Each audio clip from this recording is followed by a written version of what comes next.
So you've just left your house for work. You're just outside the driveway. On your house there is a berm or a levee or something like that right in front of it. While you are driving, you see everything become very bright for a moment. Your car shuts down, and your driver's door will not open without power on the particular model car that you're driving. You're trapped in your car after a nuclear attack. How can you survive?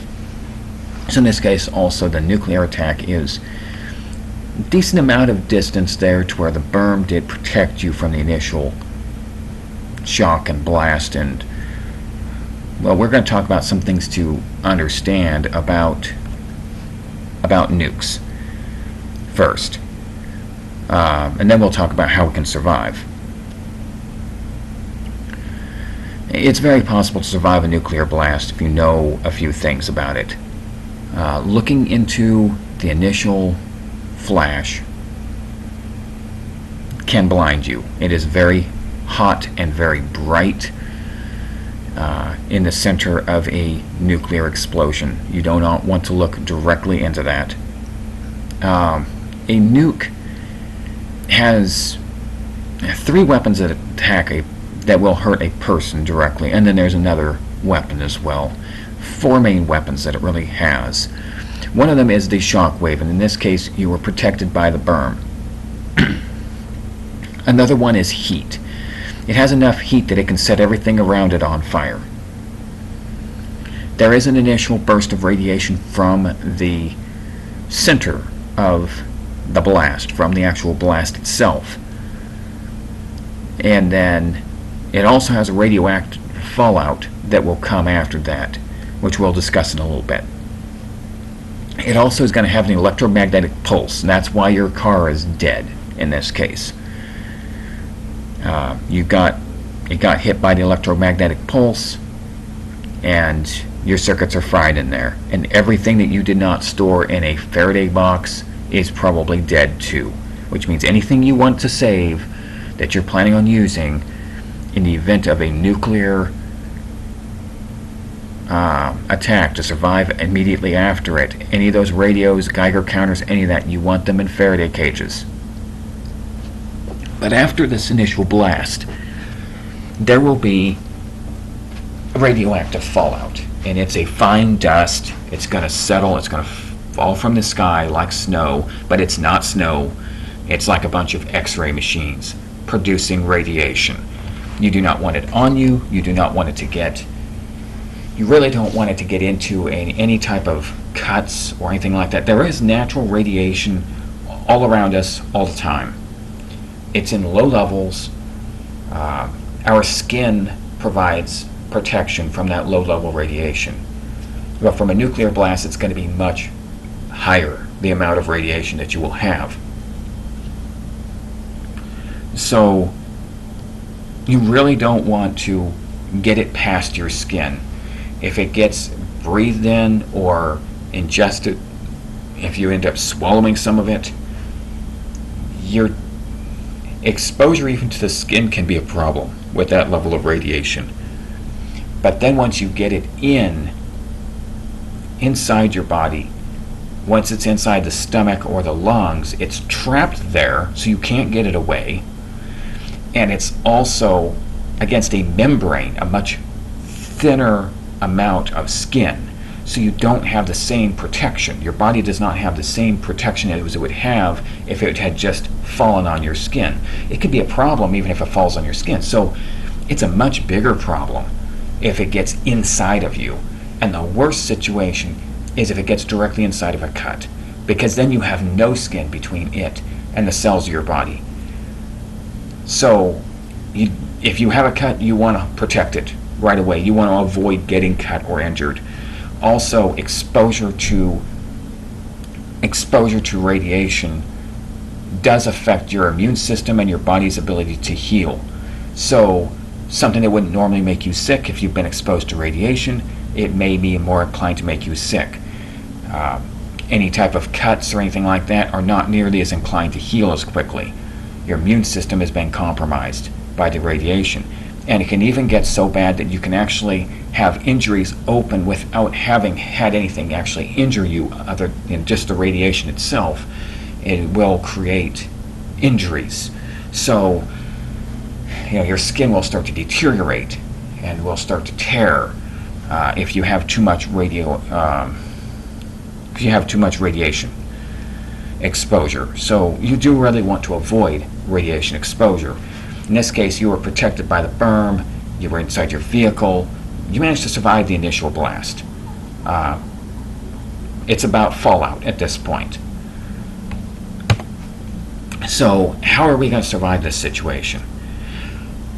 You need a good amount of mass and distance between you and the source of radiation.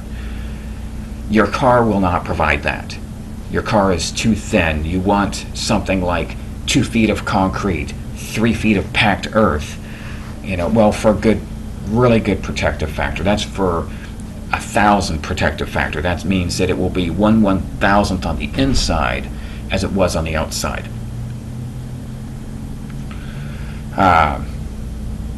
So you need some distance, and you won't get that in your car. Your car is small. You're going to be right next to it. It's going to be right there on your roof. You don't really have mass there. If it's going to be metal, it's got to be like several inches thick, and your car is not going to be that thick. They're designed to be fuel efficient, not radioactive shields.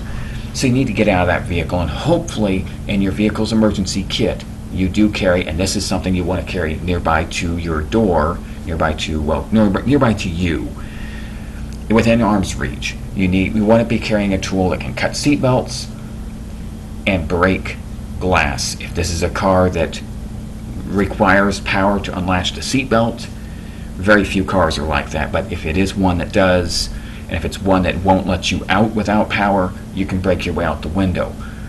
But once again, in this window breaking situation, you don't want to have any injuries. You don't want to have any cuts. You don't want to provide anything like that, because you may be exposed to the radiation. That will mean they won't heal as well, and if fallout gets in there, you're done. So you want to break out that window, but you want to make sure that it's not going to cut you in the process. And as you get out of your broken window, break out as much of it as you can. And I would probably just take off my shirt and drape it over when I don't think there's anything left of that window to stick me. If I can roll it down a little bit, that's even better, but I'm going to put some cloth over that to try to make sure, if I have a coat or something else, maybe a seat cover, tear that off the car, put it over that window frame. That way I don't get cut on that glass. I'm going to get out of there, and I'm going to go to whatever shelter I can find. The point is, you want to get in there quickly. Radiation it will, from a nuclear weapon, radiation will die off very quickly. But it is strong at first. So whatever radiation there is, it would be, let's say, whatever radiation you have, after 7 hours, after every factor of 7, it goes down to 1/10 of what it was. So after 7 hours, the radiation will be 1/10 of what it was at the time of the blast. After 7 times 7, another factor of 7, it will be 1/100th of what it was. Multiply by 7 again the number of hours, it's 1/10 of that, 1,000th of what it was, and it continues on. So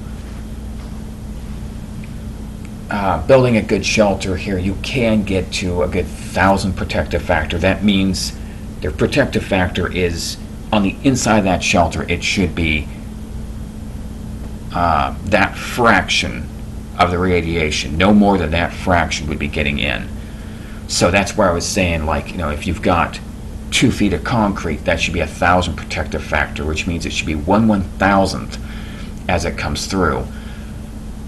So, I mean, if you're in there for, 7 times 7 times 7, 49 hours is about 2 days, times 7, that's about 2 weeks.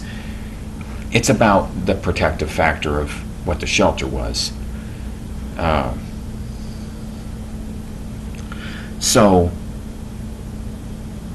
But getting to a shelter, if you need to go to some other spot and wait that initial 7 hours there, you're better off doing that than walking home in the exposure to get to your familiar shelter. You want to get to a shelter, but in our situation, this is right outside the driveway. So you're going into your shelter that you prepared. But you want to get to a shelter, someplace where you are as shielded from the radiation as possible. If you are in a tall building, you don't want to be nearby the ground floors or the upper floors. You want to be into the interior of the middle floors of a building. Just find some adequate shelter. An underground shelter is really good. It's one of the best spots to get if you can get into, a storm shelter, a tornado shelter, something like that. If it's deep under, that's the way to do it. So get to a shelter. Then I'm going to want to make sure that shelter is okay as well, that it's not, that it hasn't been inundated with fallout. Hopefully I'm there very quickly, so I will beat the fallout to there, because the fallout will still take a little bit of time to fall, a few minutes before it will start falling in some cases. And as little as a few minutes you could start having fallout. Should be enough time to be able to run into your shelter though. But you wouldn't want to commute. You wouldn't want to stay on the road for, several minutes. You want to find the nearest by shelter. But then make sure that shelter is okay. Make sure that the shock wave didn't break out all the glass. The heat didn't set your place on fire. If there is broken glass, if there is fire, if you can extinguish it, that's great. If there's broken glass, try to avoid contact with the broken glass, but you do also want to seal off those windows. Like, say, if it did break out the windows of your house, that's important because that fallout's going to float right into your window, and it's going to land on your floor, which, if your best place to build a shelter in your house is the basement, it's going to be right up over your head with only thin wood protecting you. As opposed to if you were able to keep it out of your house, it would have much better distance between you and it, and more wood to go through if it was stuck up on the roof. So that's why I'm going to want to have plastic sheeting. It's like, painter's drop cloths. You can get them very cheaply. And I would have them around to be able to tape up over those broken windows. If I was concerned about that, I would definitely want to have those. And they're useful for all kinds of other survival applications. Collecting rainwater and making ponchos, whatever. They're all around useful. They're awesome. Painter's drop cloths are good to have. But I would put whatever I can, plastic bags, whatever it be, tape it up there and try and keep as much of that fallout out as I possibly can. And then I'm going to want to make sure too, if I did come in contact with fallout, I want to get that off my system. You got to get that off my body. I'm going to take off the outer layer of clothing, bag that, and put it probably outside. It's contaminated. I want it away. I don't want it in the shelter with me because it's going to be emitting that radiation. So get clean of any fallout.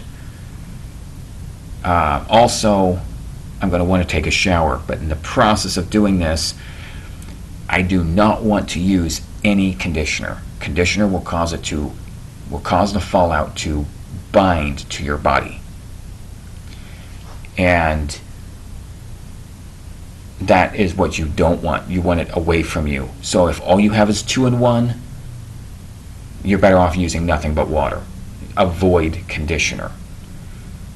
But yeah, clean your body as much as you can. If you've got other clothes to put on, then that's great.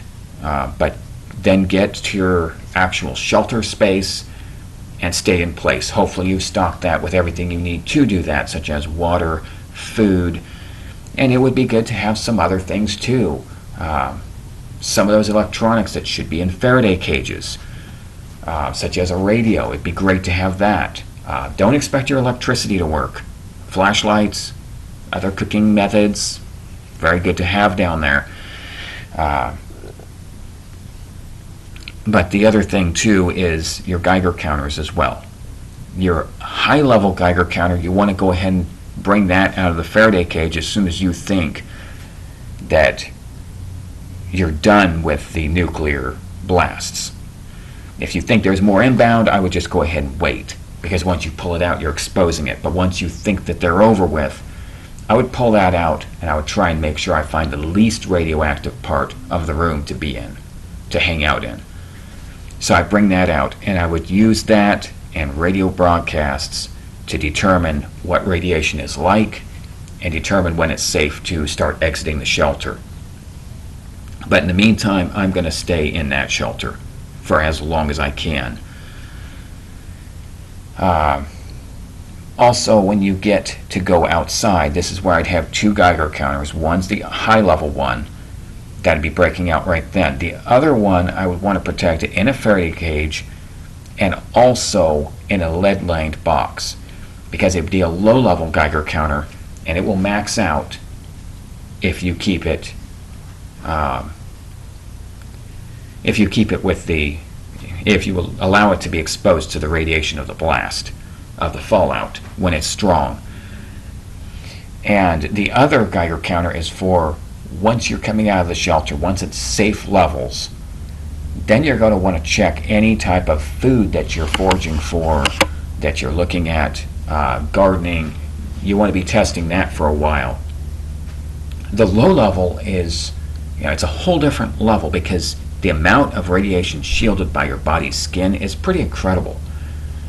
But when you take something that might not be harmful to touch and you ingest it, it could still be harmful. And that's where that difference is with that low level. It's checking for those lower levels of radiation that could still be a problem if you took them in.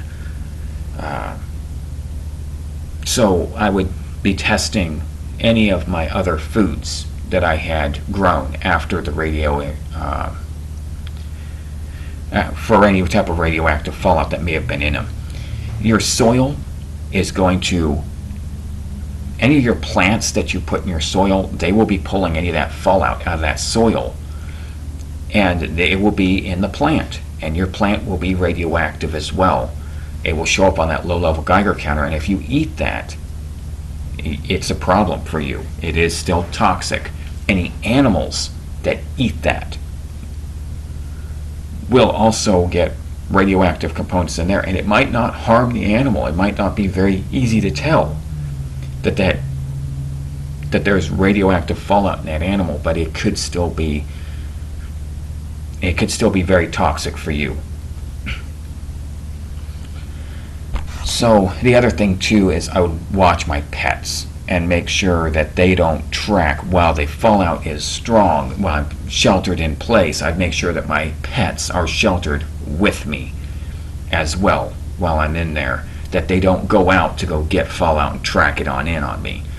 I just have a litter box or whatever I need to do, but I'd make sure that they don't head on out. But when it comes time where it's safe to head out, I'd be looking at that. Now, if it's in a can, if you have canned food or something like that, canned food should be perfectly fine. Just make sure that you clean it off very well, even if it has fallout on it, even if you can see a nice layer of it on there. Clean it off before you check it with your low-level Geiger counter. If you can clean it all off and make it to where there's nothing on there, then it should be fine. That's where that food may be a little bit more sterile than usual because it will be irradiated. Things that are irradiated have been exposed to radiation but don't produce their own radiation. Radioactive things produce their own radiation.